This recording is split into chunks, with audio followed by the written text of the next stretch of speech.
Hello, everybody. Welcome to Geek Impulse. I'm your host, Joshua Sexton here, and today we have the amazingly talented Scout Taylor Compton. Did I say that correctly? Yes, you did. Good Yeah, job.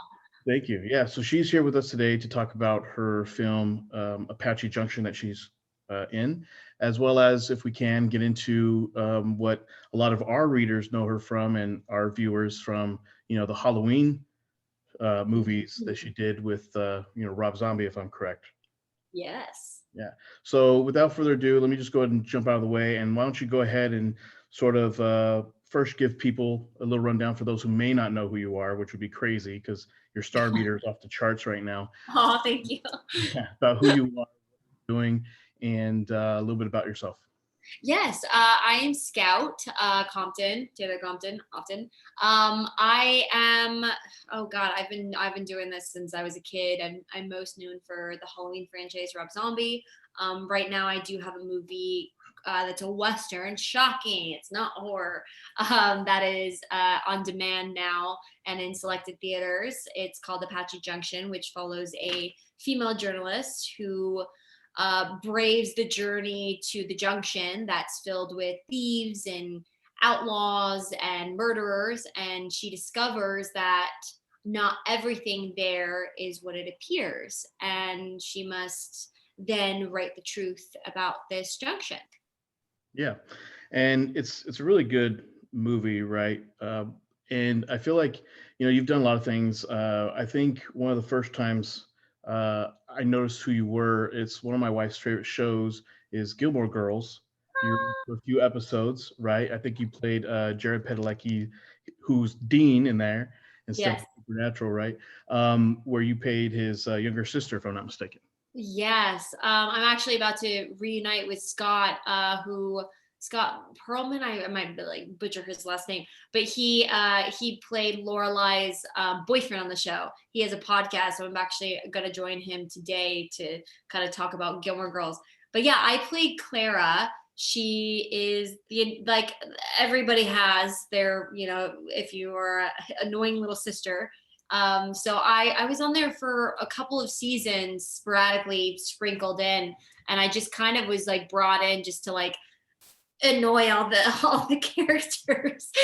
Literally every episode, I'm just like, who is Clara annoying now? you know. Yeah. But it was such a cool, fun production to be a part of. I mean, I remember.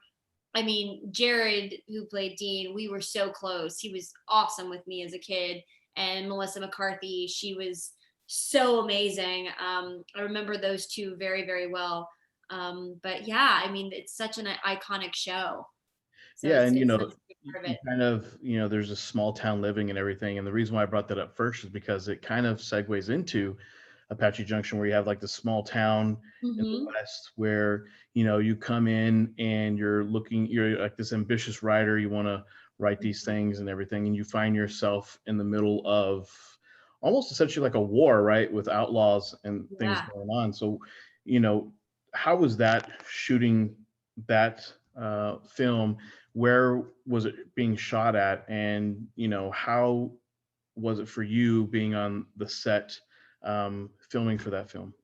We actually filmed it in Santa Fe was our first location, and then the pandemic hit, and we actually were shut down, Mm. and we had to come back seven or so months afterwards to finish, and we had to film at a completely different location because the set had a remodel. So we had to go finish the film in Joshua Tree, but it was so amazing. I mean, these sets are phenomenal. And just hopping on one of these guys, it was very easy for us actors to just kind of like be in that time. But yeah, it was such a beautiful film. I mean, going back to what you were saying, I mean, yeah, it was a small town. Everybody knew everybody's business, back in that day. But I was an outsider coming in, and so I was learning the truths. And what I find so interesting is, it was being ruled by soldiers, and they were taking care of the land. So the journalist thought, coming from an outsider perspective, but then she like quickly finds out that that is not the case. Mm. And these outcasts not to judge a book by their cover, like these outcasts are real human beings, and they weren't so bad. Yeah. So you mentioned that, you had the pandemic and everything, which is always the topic of all interviews lately. Yeah. So I don't want to get too much into that per se. However, you said there was like 7 months in between those, the filming, right? So how was it that, because seeing the film, seeing you act, there's like that continuity of, Hmm. it seems like it was just shot for 3 months straight, right? It doesn't seem like there was like this 7 month period in which you didn't do anything per se with the film. So how was it for you to be able to prepare or stay prepared with that character with that much time in between the acting? Annabelle's a lot like me, so that wasn't too hard. I made Annabelle kind of very, very similar to me. I think what was really hard was my look had completely changed, as well as Stuart's. I was working on different movies in between, so I had to have a wig for the last portion of filming. And after the pandemic, I was eating quite a bit, so like the costumes fit a little snug. But I feel like, I mean, the talented like makeup and hair and costume department that we had, if we didn't have those people that were really good with continuity, because nothing messes me up and takes me out of a film more is continuity. I'm so anal about that. And that was like a big thing for me that I stressed to the producer. I was like, we need to have the same people come back, because it needs to align, because the only thing that I did notice is, yeah, at least me, I can see it because I can see the change in my face. For some reason during the pandemic, I went to this like strong like workout mode. So I became like this like so I could tell in my face and my jawline. It was like from to to like kind of like a little bit more shaped. It was really funny, but I don't think anybody else can notice that, but I can. Yeah, but I mean, if somebody did see it, let's say they did look at it, they would probably say, "Oh, well, it kind of makes sense, right? Here she is in this town. She probably had a lot of time to eat these types Yeah, of things. yeah, exactly. Character. You know. So yeah, I got you there. Don't worry about it. Yeah, thank you. Now, how was it? Um, you know, being out in like Santa Fe and the other places, yeah, you're on a set, right? But you're still out in the elements, out in nature, right? Mhm. How was it working? Like, 'cause I saw, like, for example, on your Instagram, you do like to go hiking quite often, right? Yes.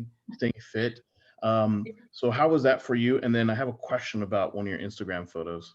Oh boy, oh boy, I don't know what that is. I mean, anything that I do in nature or if I'm outside is just so good for me.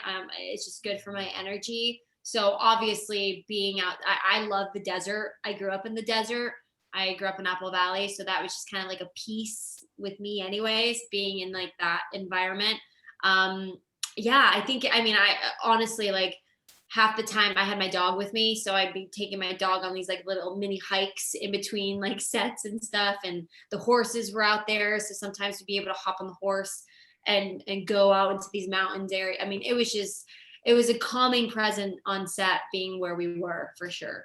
Yeah, that's awesome. And because we have an office here in Orange County, but we also have one in Tennessee. So traveling back and forth, I do like to drive sometimes instead of flying. So we go through those areas like New Mexico and stuff, and it's very beautiful. And it's nice to get out in nature and see things Mhm. other than just the beach. You know, Yes, exactly. I know. That's why I always tell people, I'm like, get out, get out.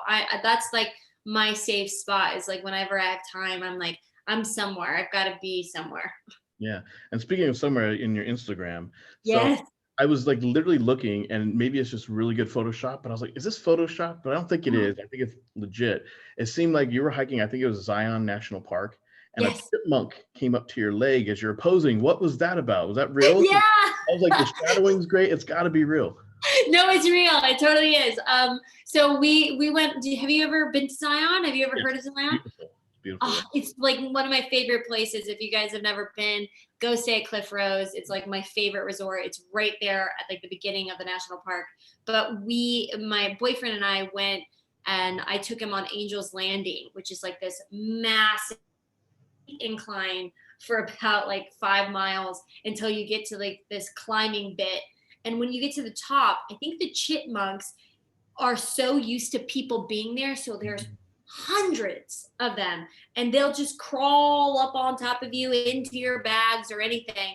But then when you continue the journey up like a mile and a half, you have to hang on to these chains off the side of the cliff, and you go to the very, very, very, very top. And then that's where I met my chipmunk. And me and my boyfriend were just kind of like laying out, like having some snacks, like realizing that we accomplished this big journey. And this little guy was just, he was just like our buddy while we were up there. Now, does the chipmunk have a name?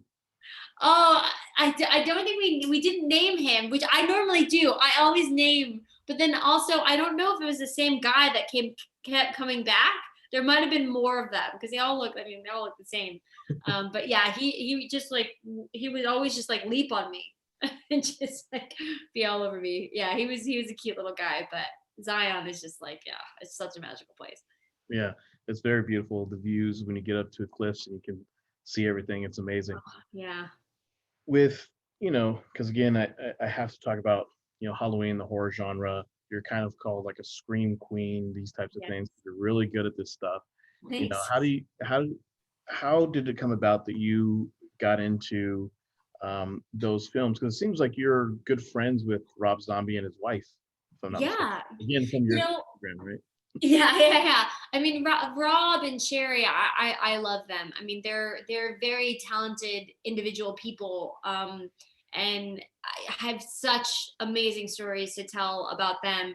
But I feel like, I mean, I owe a lot to Rob. When Halloween came about, it was the Untitled Rob Zombie project. It wasn't even Halloween, so I had no idea what this story was. But it was interesting because I was on a set prior, and I was watching this movie in my trailer with a couple of my co-stars, and I remember watching this movie, Devil's Rejects, and I remember ending this movie, and I was like, I'm gonna work with that director. Like, this is like nothing I've ever seen before in my entire life. And I love the genre. So, and then I got the audition for the Untitled Rob Zombie project, and it was kind of just like a manifestation, like, like kind of like, whoa. But then once I like heard that I got cast, and then I heard that it was Halloween and how big the franchise was, and how big I came to realize how big horror fans, how like it's like a big deal. It just kind of like folded in with one another, and I'm very honored to have a Scream Queen title, 100%. Have you been to conventions at all? Have you ever been to a horror convention, anything like that? Yes, I go a lot. I love it. I see some actors. I mean, the majority of the actors that go love it. But you really do. You have to. I grew up like, my dad's a mortician, so I grew up like, watching scary movies and knowing about these cons and maybe attending a couple of them. But the horror fans they're so nice, man. They're like the nicest I've ever met in my entire life. But yeah, they're such a special group for sure. Got it.